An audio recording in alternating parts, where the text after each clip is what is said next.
Video को like करें, हमारे चैनल को सब्सक्राइब कर बेल आइकन जरूर प्रेस करें। Hello everyone, welcome you to A2M classes. ତ ଟାର୍ଗେଟ ଓଏସଟିଟି ପାଇଁ କ୍ଲାସ୍ ଚାଲୁଅଛି। ଆଜି ହେଉଛି କ୍ଲାସ୍ 22। ତ ଆପଣଙ୍କର ଥିଓରିଜ୍ ଅଫ୍ ଇଣ୍ଟେଲିଜେନ୍ସର କ୍ଲାସ୍ ଚାଲୁଅଛି। ପ୍ରିଭିୟସ୍ କ୍ଲାସ୍ରେ ବି କିଛି ଥିଓରିଜ୍ ପଢ଼ା ହେଇଥିଲା ଇଣ୍ଟେଲିଜେନ୍ସର। ତ ଆଜି ବି କିଛି ଥିଓରି ଡିସ୍କସ୍ କରାଯିବ। ଯଦି ଆପଣ ଚ୍ୟାନେଲକୁ ପ୍ରଥମ ଥର ଭିଜିଟ୍ କରୁଥିବେ, ସବସ୍କ୍ରାଇବ୍ କରିନେବେ, ବେଲ୍ ଆଇକନ୍ ପ୍ରେସ୍ କରିଦେବେ। ଯେତେବେଳେ କୌଣସି ନୂଆ ଭିଡ଼ିଓ ଆସୁଛି ଆପଣ ସର୍ବପ୍ରଥମେ ନୋଟିଫିକେସନ୍ ମାଧ୍ୟମରେ ପାଇପାରିବେ। ତ ଆସନ୍ତୁ ଆଜି ଯେଉଁ କ୍ଲାସ୍ ରହିଛି, ପ୍ରଥମ କନସେପ୍ଟ ହେଉଛି ଗ୍ରୁପ୍ ଫ୍ୟାକ୍ଟର ଥିଓରି। ଆମେ ଗ୍ରୁପ୍ ଫ୍ୟାକ୍ଟର ଥିଓରି କାହାକୁ କହିବା? ଗ୍ରୁପ୍ ଫ୍ୟାକ୍ଟର ଥିଓରି ଆପଣଙ୍କର ଦେଇଥିଲେ କିଏ? ନା ଆପଣଙ୍କର ହେଉଛନ୍ତି ଗିଭେନ୍ ବାय ଥର୍ଷ୍ଟନ୍ ଦେଇଥିଲେ। ତ ସ୍ପିୟରମ୍ୟାନ୍ ଯେଉଁ ଟୁ ଫ୍ୟାକ୍ଟର ଥିଓରି ଦେଇଥିଲେ ତାକୁ ଏକ୍ସଟେଣ୍ଡ କରିଥିଲେ ଥର୍ଷ୍ଟନ୍, ତାକୁ କ'ଣ କରିଥିଲେ? ଗ୍ରୁପ୍ ଫ୍ୟାକ୍ଟର ଥିଓରି କରିଥିଲେ। ହେଲା, ତ ଗ୍ରୁପ୍ ଫ୍ୟାକ୍ଟର ଥିଓରି କାହାକୁ କୁହାଯାଉଛି ଆମେ ଦେଖିବା। ତାମାନେ କିଛି ଗ୍ରୁପ୍ ଫ୍ୟାକ୍ଟର ଅଛି ହ୍ୟୁମାନ୍ ମାଇଣ୍ଡରେ, ତ ସେଟାକୁ ଇଣ୍ଟେଲିଜେନ୍ସକୁ ପ୍ରଭାବିତ କରୁଛି ବା ଇଣ୍ଟେଲିଜେନ୍ସକୁ ନେଇକି ଚାଲୁଛି ଆଗକୁ। ତ ସେଇ ଯେଉଁ ଗ୍ରୁପ୍ ଫ୍ୟାକ୍ଟର ଥିଓରି ବିଷୟରେ ଆମେ ଜାଣିବା। ତ ପ୍ରଥମେ ହେଉଛି କ'ଣ ଆସିଲା ନା the number factor. Group factor ଭିତରେ ପ୍ରଥମେ ଆସିଲା କ'ଣ? Number factor. ନମ୍ବର ଫ୍ୟାକ୍ଟର କ'ଣ? ନା ability to do numerical calculation rapidly and accurately. ତାମାନେ ଗୋଟେ ହ୍ୟୁମାନ୍ ବିଙ୍ଗ ଯେତେବେଳେ ରେପିଡଲି ଆଉ ଏକୁରେଟଲି ନ୍ୟୁମେରିକାଲ କାଲକୁଲେସନ୍ କରିପାରୁଛି, ସେ ଗୋଟେ ଇଣ୍ଟେଲିଜେନ୍ସକୁ ବୁଝାଉଛି। ସେଟାକୁ ଆମେ କହୁଛନ୍ତି ଦ ନମ୍ବର ଫ୍ୟାକ୍ଟର ଇଣ୍ଟେଲିଜେନ୍ସ, ବା ସେଟା ହେଉଛି ଗ୍ରୁପ୍ ଫ୍ୟାକ୍ଟରରେ ଯାଉଛି। ତାପରେ ଆସିଲା ଦ ଭର୍ବାଲ ଫ୍ୟାକ୍ଟର। ଭର୍ବାଲ ଫ୍ୟାକ୍ଟର କ'ଣ? ନା ଭର୍ବାଲ ଫ୍ୟାକ୍ଟର ହେଉଛି ଫାଉଣ୍ଡ ଇନ୍ ଟେଷ୍ଟ ଇନଭଲ୍ଭିଂ ଦ ଭର୍ବାଲ କମ୍ପ୍ରେହେନ୍ସନ୍। ଯେତେବେଳେ ଭର୍ବାଲ କମ୍ପ୍ରେହେନ୍ସନରେ ପିଲାଟି ବହୁତ ଆଗରେ ଅଛି, ଭର୍ବାଲି ବହୁତ କଥା ଅଛି, ଜାଣିଛି, ବହୁତ କିଛି ୱାର୍ଡସ୍ ଜାଣିଛି, ତ ସେଇଟା ଗୋଟେ ଇଣ୍ଟେଲିଜେନ୍ସକୁ ବୁଝାଉଛି। ତାକୁ ଭର୍ବାଲ ଫ୍ୟାକ୍ଟର ଇଣ୍ଟେଲିଜେନ୍ସ ବୋଲି କୁହାଯାଉଛି, ଯେଉଁଟାକି ଥର୍ଷ୍ଟନ୍ ପ୍ରୋଭାଇଡ୍ କରିଥିଲେ। ତାପରେ the space factor. Space factor କ'ଣ? ନା involving any task in which subject to manipulate an imaginary object in the space and spatial. ତାମାନେ ଆପଣ ଗୋଟେ ଇମେଜଟାକୁ ଆପଣ କ୍ୟାପଚର କରି ରଖୁଛନ୍ତି। ଧର ଆପଣ ଗୋଟେ ବହି ପଢୁଛନ୍ତି, ସେ ବହିର ସେ ପେଜଟାକୁ ଆପଣ ମନେ ରଖୁଛନ୍ତି, ବା ଗୋଟେ ପିକ୍ଚରକୁ ମନେ ରଖୁଛନ୍ତି, ଗୋଟେ ପ୍ଲେସ୍ର ତା ଇମେଜଟାକୁ ଆପଣ ମାଇଣ୍ଡରେ ରଖୁଛନ୍ତି। ସେଇଟା ଗୋଟେ ଇଣ୍ଟେଲିଜେନ୍ସକୁ ବୁଝାଉଛି। ସେଟା କହୁଛି ସ୍ପେସ୍ ଫ୍ୟାକ୍ଟର। ଏଟା ବି ଗ୍ରୁପ୍ ଫ୍ୟାକ୍ଟର ଥିଓରିର ଥର୍ଷ୍ଟନ୍ ଦେଇଛନ୍ତି। ତାପରେ ମେମୋରି କ'ଣ? ଇନଭଲ୍ଭିଂ ଦ ଏବିଲିଟି ଟୁ ମେମୋରାଇଜ୍ କୁଇକଲି। ତା କୌଣସି ଜିନିଷକୁ ଆପଣ କୁଇକଲି ଯେତେବେଳେ ମେମୋରାଇଜ୍ କରିଦେଉଛନ୍ତି, ସେଟା ଗୋଟେ ଇଣ୍ଟେଲିଜେନ୍ସକୁ ବୁଝାଉଛି। ସେଟା ମେମୋରିକି ବୁଝାଉଛି, ମେମୋରି ଫ୍ୟାକ୍ଟରକୁ ବୁଝାଉଛି। ତାପରେ ପରସେପ୍ସନ୍ କ'ଣ? ପରସେପ୍ଚୁଆଲ ଏବିଲିଟି। ତାମାନେ ଆପଣ କୌଣସି ଜିନିଷକୁ ଶୀଘ୍ର ଆପଣ କ'ଣ କରୁଛନ୍ତି? ତାକୁ ପରସେପ୍ଟ କରିଦେଉଛନ୍ତି, ବୁଝି ନେଉଛନ୍ତି, ତାକୁ ଆପଣ ଡିକୋଡ୍ କରିଦେଉଛନ୍ତି। ତ ଏଟାକୁ କହୁଛି କ'ଣ? ନା ପରସେପ୍ଚୁଆଲ ଏବିଲିଟି। ପରସେପ୍ଚୁଆଲ ଏବିଲିଟି ବି ଗୋଟେ ଇଣ୍ଟେଲିଜେନ୍ସର ପାର୍ଟ। ତାପରେ ଆସିଲା କ'ଣ? Word fluency factor. Subject is asked to think or isolated word at the rapid rate. ତାମାନେ ଆପଣ ଯେତେବେଳେ ଗୋଟେ ପିଲାକୁ ବା ଗୋଟେ ହ୍ୟୁମାନ୍ ବିଙ୍ଗକୁ କହିଲେ ଯେ କିଛି ଗୋଟେ ୱାର୍ଡ ମୋତେ କହ, ବା କିଛି ଗୋଟେ ଥିଙ୍କ କର, ସେ ସଙ୍ଗେ ସଙ୍ଗେ ସେଇ ରିଲେଟେଡ୍ ୱାର୍ଡକୁ ଥିଙ୍କ କରିଦେଉଛି ଆଉ କହି ବି ଦେଉଛି। ଫ୍ଲୁଏନ୍ସି ବି ରହୁଛି। ସେଟା କୁହାଯାଉଛି ୱାର୍ଡ ଫ୍ଲୁଏନ୍ସି ଫ୍ୟାକ୍ଟର। ଭର୍ବାଲରେ କ'ଣ? କହିପାରିବା। ଏଠି କ'ଣ? ଆହୁରି ଟିକେ ଏକୁରେଟଲି ୱାର୍ଡ ଗୁଡାକ ଆସିବ। ହେଲା, ତ ଏଟା କୁହାଯାଉଛି କ'ଣ? ନା ଆପଣଙ୍କୁ ୱାର୍ଡ ଫ୍ଲୁଏନ୍ସି ଫ୍ୟାକ୍ଟର। ତାପରେ ଆସିଲା ରିଜନିଂ ଫ୍ୟାକ୍ଟର। କ'ଣ? ରିଜନିଂ ଫ୍ୟାକ୍ଟର ହେଉଛି thinking ability in logically. Logically କୌଣସି ଜିନିଷକୁ ଭାବିବାକୁ କୁହାଯାଉଛି, ବା କଥା କହିବାକୁ କୁହାଯାଉଛି, ବା କୌଣସି ପ୍ରୋବ୍ଲେମକୁ ଲଜିକାଲି ସଲ୍ଭ କରିବାକୁ କୁହାଯାଉଛି ରିଜନିଂ ଫ୍ୟାକ୍ଟର ବୋଲି କୁହାଯାଉଛି। ତ ଏଇଟା ଥିଲା ଆପଣଙ୍କ ଗ୍ରୁପ୍ ଫ୍ୟାକ୍ଟର ଥିଓରି।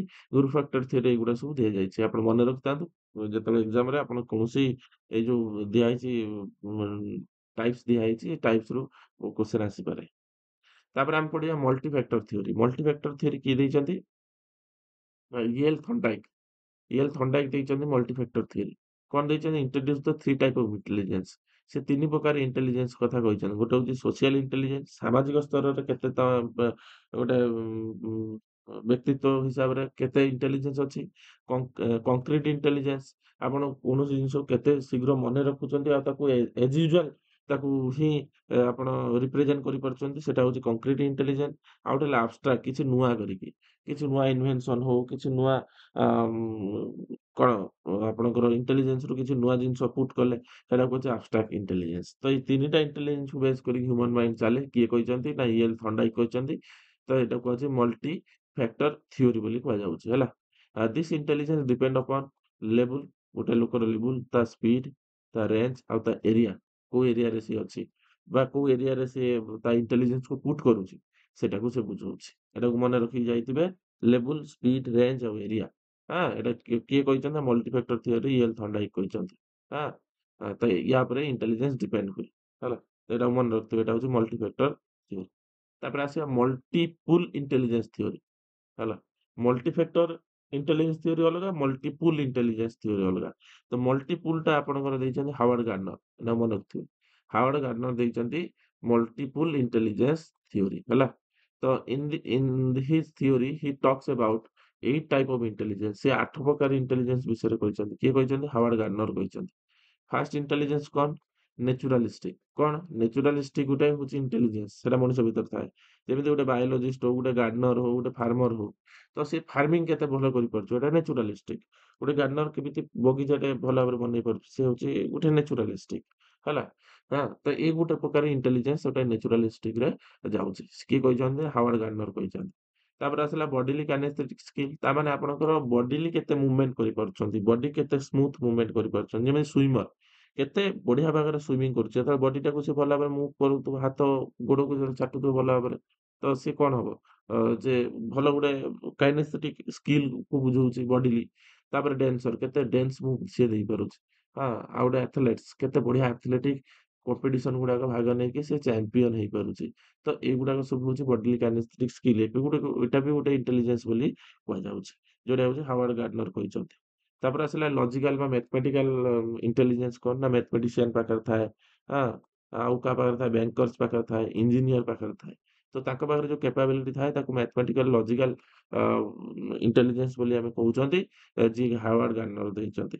ତାପରେ ହେଲା ସ୍ପାଟିଆଲ। ସ୍ପାଟିଆଲ ମାନେ ମାନେ ଗୋଟେ ସ୍ଥାନରେ କଣ ହେଇପାରିବା, ଗୋଟେ ତାକୁ ଗୋଟେ ଡେମୋ କରିବା ବା ପିକ୍ଚରାଇଜ କରିବା, ସେଟାକୁ ଆମେ କହୁଛନ୍ତି ସ୍ପାଟିଆଲ। ସ୍ପାଟିଆଲ କିଏ? ଆର୍କିଟେକ୍ଚର। ଆର୍କିଟେକ୍ଚର ବିଲ୍ଡିଂ ବନେଇବା ପୂର୍ବରୁ ଗୋଟେ ଆର୍କିଟେକ୍ଟ ଦେଇଥାଏ ଯେ ଏଇଭଳିଆ ଏଇ ଜାଗାରେ ବିଲ୍ଡିଂ ବନେଇଲେ ଭଲ ରହିବ। ହଁ, ବହୁତ ବର୍ଷ ଯିବ। ପୋଲଟେ ବନେଇବ, ସିଭିଲ ଇଞ୍ଜିନିୟର ବନଉଛି, ତାର ଗୋଟେ ଆର୍କିଟେକ୍ଟ ଦଉଛି। ହଁ, ଯେମିତି କି ସେଲର ଡଙ୍ଗା ନେଇକି ଯାଉଛି, ତା ପାଖରେ ଆଇଡିଆ ଅଛି ଯେ ମଝି ସମୁଦ୍ରରେ ଡଙ୍ଗା ନେଇକି ଗଲାବେଳେ କୋଉ ଦିଗକୁ ଯିବାକୁ ପଡିବ, କୋଉ କୋଉ ଦିଗକୁ ଗଲେ ଆମେ ଯାଇ ପହଞ୍ଚି ପାରିବା। ତା ପାଖରେ ସେ ସ୍ପାଟିଆଲ ଯୋଉ ଇଣ୍ଟେଲିଜେନ୍ସ ଟା ରହୁଛି ସ୍ଥାନ ବିଷୟରେ। ହେଲା? ତାପରେ ଚେସ୍ ମାଷ୍ଟର। ଚେସ୍ ମାଷ୍ଟର ଯେତେବେଳେ ଚେସ୍ ଖେଳୁଛନ୍ତି ତ ତାଙ୍କୁ ଜଣା ଅଛି ଯେ 5ଟା ଷ୍ଟେପ ପୂର୍ବରୁ ଚଲେଇଲେ କଣ ହବ। ତ ତାଙ୍କୁ ବି ସେଟା ଗୋଟେ ପିକ୍ଚରାଇଜ ହେଇକି ରହୁଛି। ବିଲ୍ଡର ଯିଏ ଘର ବନଉଛି ତାଙ୍କୁ ବି ଜଣା ଅଛି କୋଉଠି ଘର ବନେଇଲେ କଣ ହବ। ତ ତାଙ୍କ ପାଖରେ ଯୋଉ ଇଣ୍ଟେଲିଜେନ୍ସ ଅଛି ତାକୁ କୁହାଯାଏ ସ୍ପାଟିଆଲ ଇଣ୍ଟେଲିଜେନ୍ସ। ହଁ, which is given by the Howard Gardner କହିଛନ୍ତି ଏଇ ବାବଦରେ। ହେଲା? ତାପରେ ଆସିଲା ମ୍ୟୁଜିକାଲ ଇଣ୍ଟେଲିଜେନ୍ସ କହୁଛି ମ୍ୟୁଜିକାଲ। ମ୍ୟୁଜିକାଲ କଣ? ଯେ ସିଙ୍ଗର ପାଖରେ ସେ କ୍ୟାପାବିଲିଟି ଅଛି ଇଣ୍ଟେଲିଜେନ୍ସ ଯେ କୋଉ ଭଳିଆ ଗୀତଟାକୁ ଆମେ ଗାଇବା ଭଲ ଭାବରେ ଯେ କି ଭଲ ଲାଗିବ ଶୁଣିବାକୁ। ଯେ ଗୀତ କମ୍ପୋଜ କରୁଛି କମ୍ପୋଜର ତା ପାଖରେ ବି ସେ ଇଣ୍ଟେଲିଜେନ୍ସଟା ଥାଏ। ସେଟା ମ୍ୟୁଜିକାଲ ଇଣ୍ଟେଲିଜେନ୍ସ କହୁଛନ୍ତି। ତାପରେ ଆସିଲା ଲିଙ୍ଗୁଇଷ୍ଟିକ ଇଣ୍ଟେଲିଜେନ୍ସ କଣ? ଗୋଟେ ପୋଏଟ ଲେଖକ, ଗୋଟେ ଲୋୟର ଭଲ କଣ ଓକିଲାତି କରିପାରୁଛି, ଗୋଟେ ରାଇଟର ଭଲ ଲେଖିପାରୁଛି। ତ ଏଇ ସବୁ ପ୍ରକାର କ୍ୱାଲିଟି ବା ଇଣ୍ଟେଲିଜେନ୍ସଟା ଗୋଟେ ଲିଙ୍ଗୁଇଷ୍ଟିକ ପାଖରେ ଥାଏ। ହୁଁ। ତାପରେ ଆସିଲା ଇଣ୍ଟରପର୍ସନାଲ ଇଣ୍ଟେଲିଜେନ୍ସ କଣ?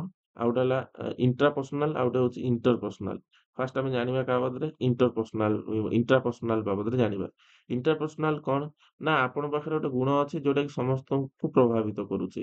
ଯେମିତି ଗୋଟେ ଫିଲୋସୋଫର ଯେତେବେଳେ ବକ୍ତୃତା ଦବ, ଫିଲୋସଫି କରିବ, ସମସ୍ତଙ୍କୁ ପ୍ରଭାବିତ କରିଥାଏ। ନୋବେଲିଷ୍ଟ। ନୋବେଲିଷ୍ଟ ହଉଛି କଣ? ଜଣେ ନୋବେଲ ରାଇଟର। ସିଏ ବି ଗୋଟେ ସାଇକୋଲୋଜିଷ୍ଟ। ହଁ, ତ ସିଏ ବି ସମସ୍ତଙ୍କୁ ପ୍ରଭାବିତ କରିଥାଏ। କିନ୍ତୁ ନିଜର ପାଖରେ ଗୋଟେ ୟୁନିକ୍ ଗୁଣ ଅଛି ବୋଲି ହଁ, ତ ସେଟାକୁ ପ୍ରଭାବିତ କରେ। ଇଣ୍ଟରପର୍ସନାଲ କଣ? ନା ସିଏ ମାନେ ସମସ୍ତଙ୍କୁ ଭିତରେ ମାନେ କଣ?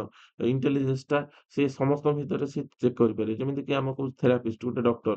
ଡକ୍ଟର କଣ କରୁଛି? ଇଚ୍ ଆଣ୍ଡ ଏଭ୍ରିବଡି କି ସେ କଣ ଚେକ୍ କରିପାରୁଛି ବା ସେ ଜାଣିପାରୁଛି ପ୍ରୋବ୍ଲେମ କଣ। କିନ୍ତୁ ଇଣ୍ଟରପର୍ସନାଲରେ ସିଏ ଜାଣିପାରିବନି। ସିଏ ଓନ୍ଲି ତା ଲେଖାଟା ବା ତାର ଯୋଉ ଇଣ୍ଟେଲିଜେନ୍ସଟା ଅଲଗାକୁ ପ୍ରଭାବିତ କରିବ। କିନ୍ତୁ ସିଏ କାହା ଦ୍ୱାରା ପ୍ରଭାବିତ ହବନି। କିନ୍ତୁ ଇଣ୍ଟରପର୍ସନାଲରେ କଣ ହବ?